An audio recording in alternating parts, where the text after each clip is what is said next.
Bonjour Jean-Daniel Maté. Bonjour. Nous vous remercions de nous accueillir dans ce travail là, de l'ACF vers les J54 sur notre thème phrases marquantes. D'abord pour vous présenter un petit peu, vous êtes psychiatre, psychanalyste, membre de l'école de la cause freudienne et de l'AMP. Vous avez œuvré longtemps pour la section Paris-Île-de-France et travaillé en institution pour enfants et à l'unité clinique Jacques Lacan dans l'Essonne. Tout à fait. Voilà. Et donc, Léa Ilac va vous poser trois questions donc, autour du thème phrases marquantes en institution. Pour introduire ce temps d'échange, en direction du thème des journées, comment résonne pour vous le titre de ces J54, phrases marquantes? Très bien. Donc c'est un titre qui nous a tous surpris d'une certaine manière. D'abord parce qu'il tranche avec ce qu'ont été souvent les titres des journées qui empruntaient j'allais dire, un trésor conceptuel, soit de Lacan, soit de Jacques-Alain Miller, soit de Freud.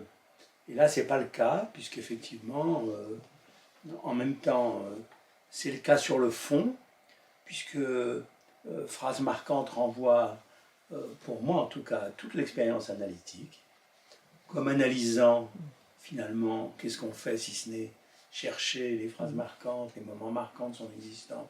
On pourrait aussi faire état du fait que finalement, quand Freud parle du traumatisme, il parle aussi de ça, c'est-à-dire qu'il s'agit de trouver les phrases qui viennent dire quelque chose du traumatisme que chaque par-l'être a pu rencontrer dans son existence.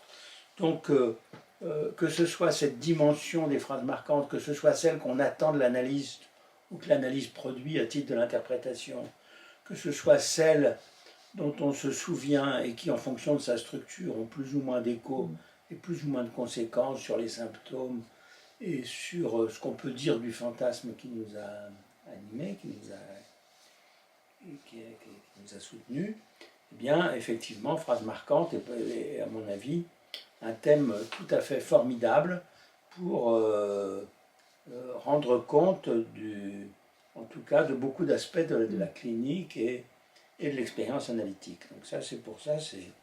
Donc, évidemment, on n'a pas les références chez Freud et chez Lacan du signifiant lui-même, mais toute l'œuvre de Freud et de Lacan nous renvoie finalement à cette question des phrases marquantes.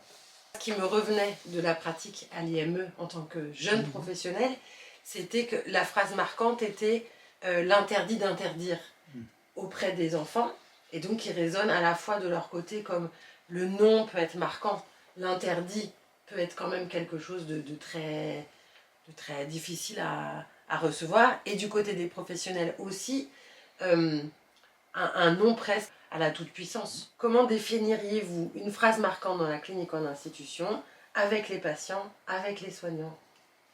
Bon, alors, c'est bien que Léa me pose cette question et qu'elle illustre de ses souvenirs du moment où nous travaillions ensemble à l'IME, avec, on peut le dire, des enfants en grande difficulté de psychose ou d'autisme, et où effectivement il s'agissait de se déprendre de la dimension éducative qui était tellement souhaitée par les parents, les associations de parents, etc.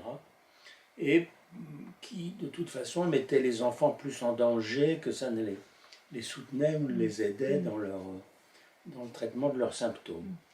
Donc, en tout cas pour moi, ce qui a été absolument décisif, c'est pour m'orienter dans le travail institutionnel, c'est effectivement ce que je pouvais prendre de Freud ou de Lacan sur d'une part la non-compréhension trop rapide de la clinique, d'autre part le fait de ne pas reculer devant la psychose bien sûr, mais de ne pas reculer devant l'angoisse que la rencontre avec ses enfants, et surtout et après avec les adultes, avec le fou, comme dit Lacan dans la période des années 50-60, que ces pointes d'angoisse peuvent susciter chez les uns et chez les autres, et qu'il ne s'agit pas de l'éteindre ou de la folklore, puisqu'effectivement, elle est susceptible aussi de nous permettre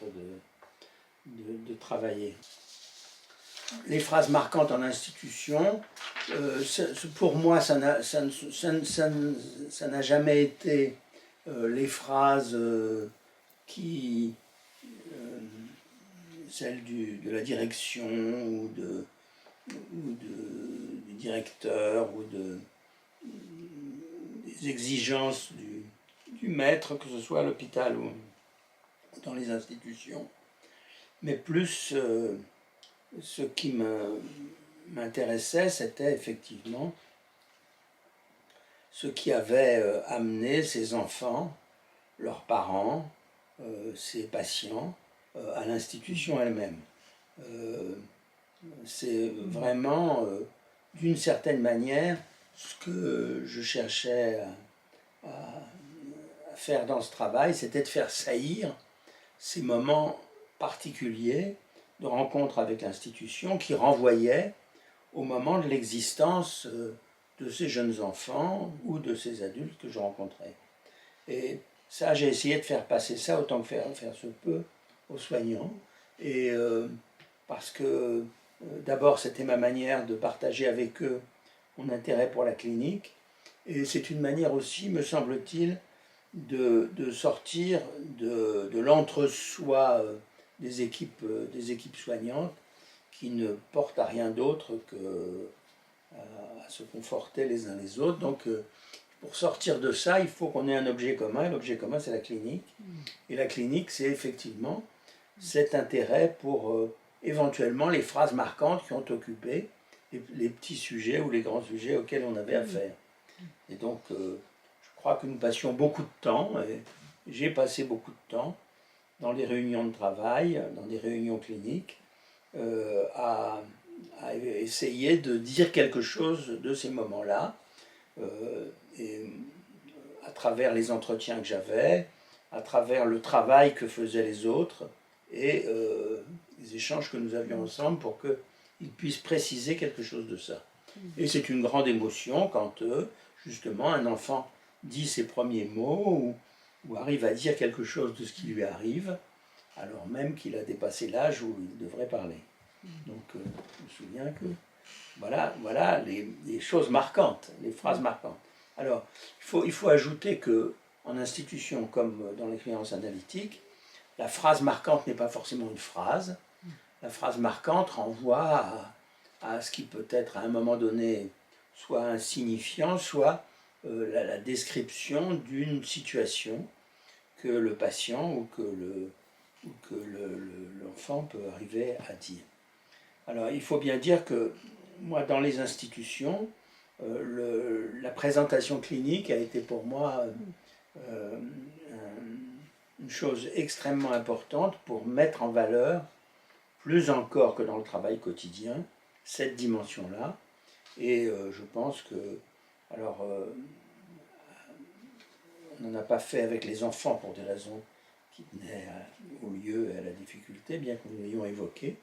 Mais voilà, je l'ai fait plusieurs fois avec les adultes, et ça, je continue à le faire dans le cadre de la section clinique par exemple. Dans la réponse à la première question, vous disiez qu'effectivement, il n'y a pas une théorie de la phrase marquante chez Freud et Lacan. Néanmoins, ça nous amène à vous demander quelle phrase marquante dans la théorie a orienté votre travail en institution. Alors, j'ai envie de dire, il y en a beaucoup. Il y en a beaucoup parce que, effectivement, la rencontre avec la psychanalyse a été décisive dans mon trajet professionnel. Très tôt, je me suis intéressé d'abord à la médecine et ensuite à la psychiatrie, mais très tôt, je suis allé en analyse. Et donc, c'est ça qui a été déterminant et mon choix de l'analyste a été déterminé aussi par le fait que j'avais choisi l'enseignement de Lacan, très tôt. Parce qu'il me semblait que, justement, ça sortait la psychanalyse de tout un charabia psychoclinique que les analystes de l'IPA pouvaient distiller, et que, en tout cas, il y avait des choses extrêmement importantes pour moi dans ce que disait Lacan, ne serait-ce que parce qu'aussi il se souvenait, lui, de ce qu'avait été son expérience en institution, qu'il avait continué toute sa vie à aller à Sainte-Anne voir les patients et faire la présentation de malades. Et donc pour ça, ça a été tout à fait important. Et les textes, en tout cas, qui ont été très importants pour moi, c'est effectivement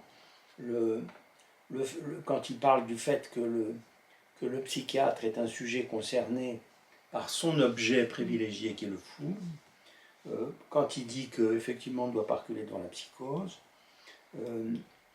quand il dit ailleurs, quand dans Je parle au mur, à propos de la clinique du particulier, il parle du coût humain, et donc effectivement, des choses comme ça ont été tout à fait déterminantes pour moi, sans compter auparavant ce qu'il pouvait dire dans les écrits et dans Variantes de la cure type sur le fait de se garder de la furor sanandi et du fait que la guérison venait de surcroît. Alors, il y a un point aussi que je voudrais souligner, qui renvoie à ce que je disais tout à l'heure, sur la question de l'autorité. Justement, on parlait tout à l'heure de l'éducation, et je crois que pour autant, le fait d'avoir recours à la parole, de chercher les phrases marquantes, de s'intéresser à la parole des enfants ou des adultes, n'est pas en abandonnant toute idée d'autorité. Simplement, ce n'est pas l'autorité du maître. Jacques Alain Miller nous a proposé le terme d'autorité authentique, que j'ai eu l'occasion de développer à plusieurs reprises, parce que j'ai été très sensible à cette expression. Et pour moi, c'est une expression qui justement, c'est pour moi une phrase marquante. C'est pas une phrase d'ailleurs, c'est une expression, c'est une signifiant presque. Mais tout à fait déterminante pour moi dans la pratique des institutions. Et d'ailleurs, des institutions de la psychiatrie ou de la psychiatrie de l'enfant ou de l'adulte, mais aussi des institutions analytiques. J'ai eu l'occasion de l'utiliser à plusieurs reprises quand je parlais de la question de la garantie ou de la passe.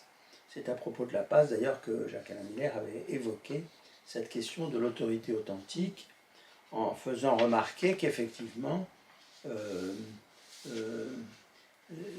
une autorité inauthentique serait une autorité qui n'assumerait pas ses responsabilités. C'est-à-dire qui dirait ce n'est pas moi, je n'ai rien fait ou je n'y suis pour rien dans ce qui se passe. Donc effectivement, c'est tout à fait important de ce terme-là pour moi. Enfin, on renvoie à ce que j'ai pu dire à ce propos-là d'autres fois, je ne veux pas le reprendre, ce serait un peu long. Voilà. Alors, il y a d'autres phrases aussi qui m'ont marqué dans la clinique, comme par exemple celle de l'étourdi dans les autres écrits, où Lacan parle du corps du schizophrène. Quand le corps parle trop ou à tort et à travers, dit-il, cela peut nous évoquer quelquefois le dit schizophrène, qui se spécifie d'être pris sans le secours d'aucun discours établi. Cette phrase-là, elle est un peu compliquée, mais en même temps, elle dit beaucoup de choses, d'une part, de ce que c'est que la schizophrénie pour Lacan par rapport à la paranoïa, mais aussi, elle dit tellement bien ce qu'il en est de la problématique du corps du schizophrène, que c'est une phrase qui pour moi a été marquante dans le sens où elle oriente complètement la conception clinique. Voilà. Donc,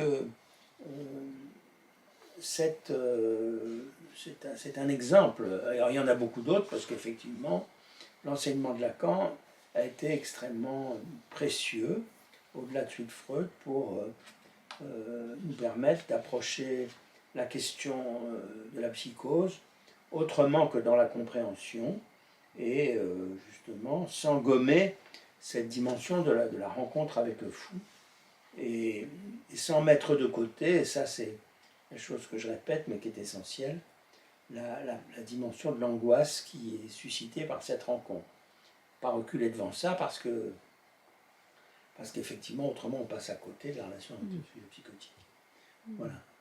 Donc voilà ma conception des phrases marquantes, c'est pas tant les phrases qui me passionnent dans l'affaire, mais c'est le fait qu'elles soient marquantes. Voilà. Très bien. Merci. C'est la marque. Ilya Majzoub, d'ailleurs, a une très belle expression dans sa définition des phrases marquantes, où elle parle de l'écharde qui sur le corps. Et ça, c'est très beau, c'est vraiment ça dont il est question. Merci beaucoup. Je vous en prie.